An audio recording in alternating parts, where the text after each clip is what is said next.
আপনি কি জানেন ইসলামের তৃতীয় খলিফা হজরত উসমান রাদিয়াল্লাহু আনহু মৃত্যুর ১৪০০ বছর পরেও আজও মদিনার একজন বড় ব্যবসায়ী? এমনকি মদিনার একটি ব্যাংকে আজও তাঁর নামে একটি সক্রিয় অ্যাকাউন্ট আছে। এই রহস্য শুরু হয়েছিল সেই বিয়ারে রুমা কূপ থেকে।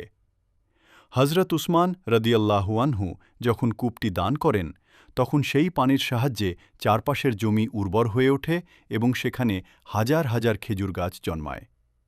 খলিফাদের আমল থেকে শুরু করে আজ পর্যন্ত সেই বাগানের খেজুর বিক্রির টাকা জমা রাখা হয়। বর্তমানে সেখানে ১৫,০০০-এরও বেশি খেজুর গাছ আছে।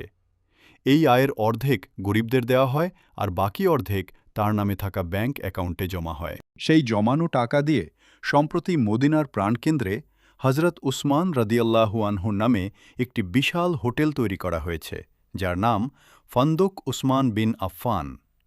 এই হোটেলের মালিকানাও তার নামেই রয়েছে। একেই বলে আল্লাহর পথে দান করার বরকত।